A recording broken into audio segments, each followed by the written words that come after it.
Muito bem, como eu havia prometido, então estamos aqui para o primeiro vídeo a respeito do livro do Apocalipse. Nós vamos estudar do capítulo 1 até o capítulo 22, isto é, todo o livro do Apocalipse. Nós vamos ver minuciosamente, ponto por ponto.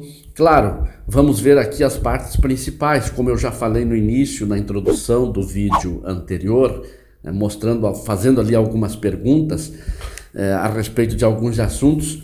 Vamos focar nesses assuntos, mas vamos ver também alguns outros assuntos que abrangem e completam então o livro do Apocalipse, isto é, as revelações que foram dadas a João lá na ilha de Patmos. Revelação de Jesus Cristo, a qual Deus lhe deu para mostrar aos seus servos as coisas que brevemente devem acontecer.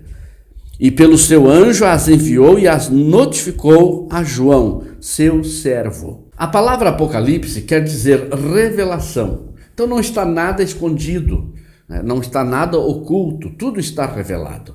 É claro que nós devemos estudar o livro de Apocalipse colocando uma lupa lá no livro de Daniel e também no livro de Zacarias, vez por outra lá nos evangelhos, por exemplo, São Mateus 24 e 25, que aí se completam as revelações. Aí João olha para trás, porque aqui no versículo de número 12, ele diz: virei-me para ver quem é que falava comigo. E ao virar-me, então ele viu os 7 castiçais. E aqui que começam as revelações. Agora, veja bem, como eu falei, o arrebatamento de João se deu de duas formas. A primeira forma foi visão, ainda aqui na ilha, ainda na terra, até o capítulo 4. Porque no capítulo 4 ele é convidado para subir ao céu. Nós vamos ver isso depois no capítulo 4, quando ele ouve uma voz dizendo: João, sobe para cá, que agora eu te mostrarei as coisas que em breve hão de acontecer. Tá certo? Agora veja bem, aqui até o capítulo 4, João tem uma visão aqui na ilha. E ele vê então 7 castiçais de ouro e um ser que caminhava no meio dos castiçais de ouro. E é isso que nós vamos falar aqui nesse estudo do vídeo de hoje. Sobre isso, sobre essa revelação que João teve ali no capítulo 1. Aí ele vê aquele ser no meio dos castiçais. 7 castiçais representam as igrejas. As igrejas, então a igreja do Senhor Jesus, ela é representada pelo castiçal. Ora, o castiçal que João viu era de ouro. O ouro representa a pureza, o ouro tem peso espiritual, o ouro tem valor. Então refere-se à igreja. A igreja, então, são os castiçais. Agora, o ser que caminhava justamente no meio dos castiçais. Isto é, Jesus caminha no meio da igreja, ele está no meio da igreja. É por isso que a palavra diz, aonde estiver 2 ou 3 reunidos em meu nome, ali eu estarei no meio deles. Então veja bem, Jesus está no meio da igreja quando a igreja está reunida em nome dele. Esta é a verdade bíblica. Agora, quando João olha para aquele ser, ele o reconhece. E isso aqui é interessante, e eu quero falar para você que quando chegarmos no céu, nós vamos nos reconhecer. As pessoas fazem perguntas: será que quando chegarmos no céu, nós vamos saber quem é quem? Claro que vamos saber. Lá você vai saber quem é o apóstolo Paulo, você vai saber quem é Pedro, você vai saber quem é João e principalmente Jesus. Quando João olhou nos olhos, ele o reconheceu, porque Jesus agora estava de uma forma diferente. O Jesus que João tinha visto anteriormente era o Jesus humano que caminhava nas praias da Galileia, na Palestina, em Jerusalém e lá na cruz do Calvário. Quando João vê, porque João foi o último discípulo a sair do Calvário. Os outros se ausentaram porque o sol escureceu, a terra tremeu, o centurião gritou bem forte, dizendo verdadeiramente ele era o Filho de Deus. E João estava agarrado à cruz. Por que eu falo isso? Que João estava apegado a Jesus ali no Calvário. Porque lá no Evangelho de João, só João registra isso. Mateus não registra, Marcos não registra, Lucas não registra, mas João registra no seu evangelho, que ele viu quando o soldado desferiu-lhe uma lança que perfurou o corpo de Jesus, ele viu que escorreu água e sangue. Por que escorreu água e sangue? Por que João viu isso? Porque ele estava próximo, ele estava agarrado à cruz. O sol tinha escurecido, os outros já tinham se ausentado, mas João ali estava. Então veja bem, João pôde ver a água e o sangue escorrendo pela lança. O que simboliza esta água e este sangue? A água representa a palavra, que a Bíblia diz que nós somos lavados pela lavagem da água, que é a palavra de Deus, ou na expressão que diz pela palavra de Deus, que vem a ser a mesma coisa. E o sangue, ele representa a purificação dos nossos pecados, o perdão dos nossos pecados. E João visualizou isso. Se você quer visualizar as coisas de Deus, quer ter as revelações das coisas de Deus, não faça como os outros, não se ausente antes do tempo. Permaneça ali até o final, na presença de Deus. João permaneceu até o final e pôde ver então esta revelação. Ele pôde ver a água e o sangue descendo. Ele pôde compreender que a água era a palavra e que o sangue era a purificação dos nossos pecados. Agora, o que aconteceu com Jesus? Por que ele viu a água e o sangue escorrendo pela lança?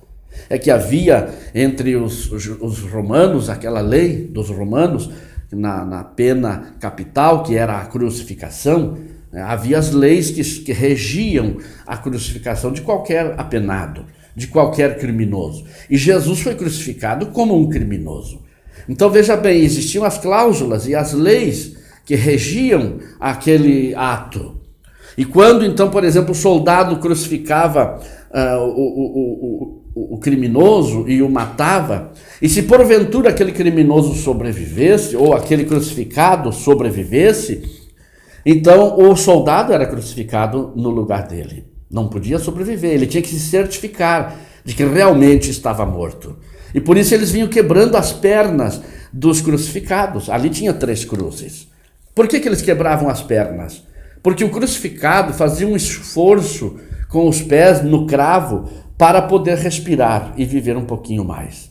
Então o esforço era muito grande. Ao quebrarem as pernas, ele não podia mais fazer aquele esforço de respirar e acabava morrendo asfixiado, então morria mais rápido. Quando chegaram em Jesus para se certificar que ele já estava morto ou não estava morto, eles viram que já estava morto. Porque Jesus já tinha dito, Pai, nas tuas mãos entrego o meu espírito. Então já estava morto, então não precisava quebrar as pernas de Jesus e nenhum dos seus ossos. Por isso, então, se cumpriu a profecia de que nenhum dos ossos do Salvador seria quebrado. Então não foi preciso quebrar as pernas de Jesus, mas o soldado, para se certificar, vamos perfurar ele. Então perfuraram com a lança de baixo para cima, perfurando então o corpo de Jesus, atingindo os pulmões e atingindo também o coração de Jesus. O que aconteceu ali quando eles o perfuraram? Foi quando então desceu aquela água, aquele caldo grosso, branco, transparente, e escorreu pela lança. Então João pôde visualizar isso, porque estava tão próximo. Agora, por que se formou aquele caldo grosso, misturado com água e com sangue? Por causa da efusão pericardial que aconteceu, isto é, o coração de Jesus quase derreteu.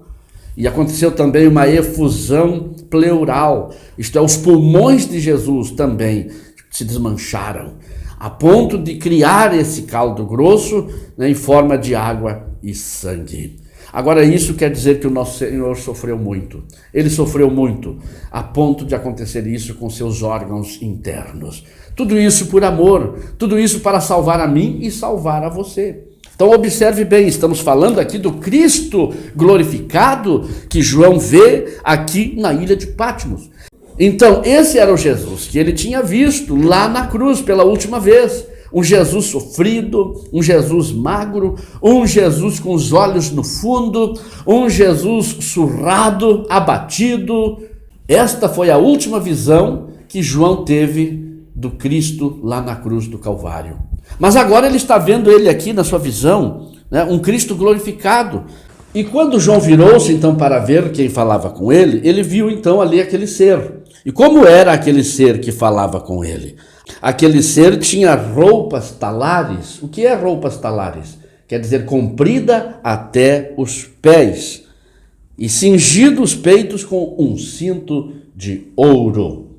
Isso representa autoridade, representa poder e identificação. Ali estava o Cristo glorificado se identificando como Rei dos Reis e Senhor dos Senhores. E a sua cabeça, os seus cabelos eram brancos como a lã branca. Isso quer dizer respeito, quer dizer maturidade, quer dizer experiência. Agora estava ali um Cristo experimentado em todos os trabalhos, experimentado em todos os sacrifícios, em todos os sofrimentos. Ali estava um Cristo glorificado, cabelos brancos como a lã branca. Foi isso que João viu ao olhar para os cabelos brancos do nosso Salvador. Ele também viu que os seus olhos eram como chamas de fogo. Isso representa o olhar de Jesus, que é um olhar penetrante. O olhar de Jesus penetra todas as coisas, ultrapassa a parede, ultrapassa nuvens, ultrapassa a camada de ozônio, ultrapassa a pele, ultrapassa a carne e vai lá até nas juntas e medulas, vai até o pensamento, vai até o íntimo do coração do ser humano. Esse é o olhar de Jesus. E é por isso que ele está olhando e vendo as tuas necessidades. Ele está vendo a tua situação. Ele está vendo como você é por dentro e por fora. Por isso ele tem os olhos como chamas de fogo. E ele está olhando para mim neste dia. Ele está olhando para você. Basta você crer e pedir para ele sondar o teu coração. E pedir a bênção que você precisa e ele vai te alcançar poderosamente. Agora veja bem no versículo 5, ele diz aqui: e os seus pés semelhante ao latão reluzente, como se tivessem sido refinados numa fornalha, e a sua voz como a voz de muitas águas. Agora os pés de Jesus não eram mais aqueles pés fracos, aqueles pés sofridos, aqueles pés perfurados pelos cravos. Não, agora os pés de Jesus aqui no Cristo glorificado como latão reluzente, como se tivesse sido refinado numa fornalha. Isto é, os pés brilhosos, pés de latão reluzente, quer dizer que João viu como aço, como ferro, porque era semelhante, não é que era ferro, não é que era aço, era semelhante a latão reluzente, brilhou aquele brilho de um aço ou de um ferro brilhante. Isso quer dizer que agora os pés de Jesus estão preparados para pisar o adversário, para pisotear o inimigo. Porque até então os pés de Jesus foram feridos lá no Calvário. Como disse a palavra lá em Gênesis, que ele pisaria na cabeça da serpente, no entanto, lhe feriria o calcanhar. Só que agora o calcanhar de Jesus, agora os pés de Jesus estão como ferro, como latão reluzente, como aço, e ninguém mais pode subsistir. Os pés de Jesus agora, como o Cristo glorificado, tem poder de pisar, de sobejar o adversário, sem se ferir mais. Não precisa mais se ferir. Agora ele tem essa autoridade de pisar, de pisotear, e de calcar. Calcar quer dizer usar o calcanhar, para calcar. E Jesus tem esse poder. Ele é o Cristo glorificado. Glória a Deus, e é por isso que eu o sirvo e você deve servi-lo também. Porque ele é o Cristo vivo, ressuscitado. Então nós estamos vendo aqui no livro do Apocalipse as revelações que Deus deu a João. E foi essa a primeira revelação do Cristo glorificado. Hoje Jesus está assim. Quando nós visualizarmos Jesus, nós vamos ver ele dessa forma. Nós vamos ver com estas características. Ele tem todas essas características. E João viu ele dessa forma. Que maravilha saber que Cristo hoje está glorificado. Glória a Deus. E ele tinha à sua destra 7 estrelas, e da sua boca saía uma espada aguda de 2 fios. Representa o poder da palavra dele. A espada é semelhante à espada de 2 fios, que penetra, que corta para os 2 lados. Corta para lá e corta para cá. A palavra de Jesus é poderosa. E João viu isso quando ele viu que saía da sua boca essa espada de 2 fios. É o poder do evangelho, é o poder da palavra de Deus. Após ele ver isso, ele viu que o rosto de Jesus era como o sol, isto é, brilhava como o sol. Mas é muito mais do que o sol. João pôde expressar aqui o que ele conhecia de brilho. O brilho maior que João conhecia era o sol. Então ele usou esta expressão. Mas é muito mais do que o sol. O brilho de Jesus ofusca o sol. Na verdade, quando Jesus aparece, o sol se apaga. Veja bem o poder do brilho, da glória de Jesus. E aí ele diz a João, para nós encerrarmos aqui essa primeira parte, ele diz a João: não temas, eu sou o primeiro, eu sou o último, e o que vivo e fui morto, mas eis que estou vivo para todo o sempre. E olha o que ele disse: tenho as chaves, da morte e do inferno. Aí no versículo 20 aqui, está registrado assim: o mistério das 7 estrelas que viste na minha destra e dos 7 castiçais de ouro. As 7 estrelas são os anjos das 7 igrejas, e os 7 castiçais que vistes são as 7 igrejas. Então são estas as características do Cristo glorificado. Como eu já falei, agora ele está de forma diferente, com poder, com autoridade, com glória, e o seu aspecto como aspecto divino. Muito bem, então hoje foi o primeiro capítulo. Nós falamos aqui das partes principais do capítulo, que é a visão do Cristo glorificado. E João viu isso então lá na ilha de Patmos. Não percam os próximos vídeos. Deus tem bênção para ti. E pegue a sua Bíblia. Estude a Bíblia Sagrada, já leia o livro do Apocalipse, já comece a ler do capítulo 1 até o 22, que quando nós estudarmos a respeito desse assunto, você já estará familiarizado com o assunto. Leia também o livro de Daniel, mesmo que você não entenda, não compreenda alguma coisa ali, mas leia do começo ao fim. Leia também o livro de Zacarias, e você pode anotar aí as suas dúvidas. Anote as suas dúvidas e depois pergunte aqui nos comentários. Abaixo do vídeo tem um espaço aqui para comentários. Aí você pode fazer o seu comentário, dar a sua sugestão e também fazer a sua pergunta, a sua dúvida, tá certo? Então leia o livro de Zacarias, livro de Daniel, leia os evangelhos de São Mateus, capítulo 24, capítulo 25, tá? E o livro do Apocalipse, para você já estar familiarizado com o assunto. Aí quando nós abordarmos aqui, quando falarmos aqui, já vai clarear um pouquinho mais na sua mente a respeito do assunto. Que Deus te abençoe poderosamente. Até o próximo vídeo.